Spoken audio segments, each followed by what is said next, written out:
याद करिए ना,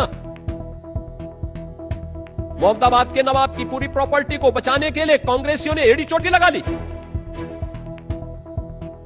एड़ी चोटी लगा ली कि किसी प्रकार से वह प्रॉपर्टी बचे, जबकि मुस्लिम लीग का ट्रेजरर था वो व्यक्ति।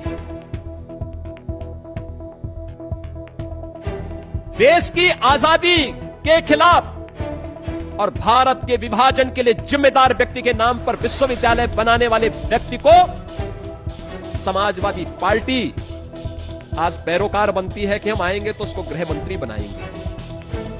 यानी ये तो जानते हैं कि उसको नहीं आना है, लेकिन इनका शर्मनाक, इनके सोच को देखो। यानी ये फिर दंगा करवाना चाहते हैं।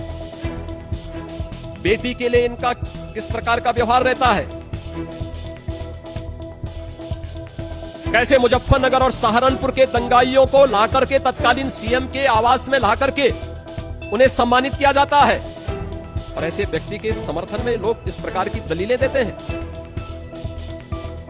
बहन और भाइयों, ये सभी घटनाएं केवल हंसने के लिए नहीं, मनोरंजन के लिए नहीं, हम सब के लिए एक सबक भी होती है। वर्तमान पीढ़ी को और आने वाले भविष्य को समझाने का भी एक माध्यम होती है। सही तरीके से उन तक ये बात पहुंचाने का तरीका भी हमें भी अपनाना पड़ेगा। अगर हमारा दुश्मन और हमारा देश का विरोधी उस प्लेटफॉर्म का दुरुपयोग करके भारत के खिलाफ अव्यवस्था और अराजकता पैदा करने का प्रयास कर रहा है, तो क्या हमारी कोई जिम्मेदारी नहीं बनती है एक नागरिक के रूप में हम भी अपने दायित्वों का निर्वहन कर सके?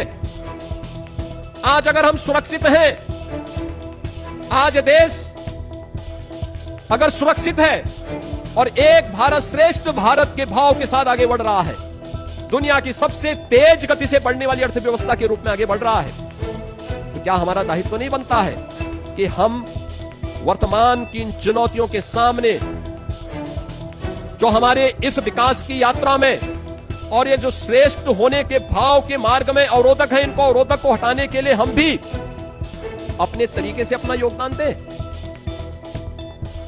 ये केवल सरकार के भरोसे ही होगा? एक नागरिक के रूप में हमारा कर्तव्य क्या बनता है, और उस नागरिक के रूप में अपने कर्तव्यों का निर्वहन करते हुए हम सभी को अपने दायित्वों के निर्वहन के लिए सदैव सजग होना होगा।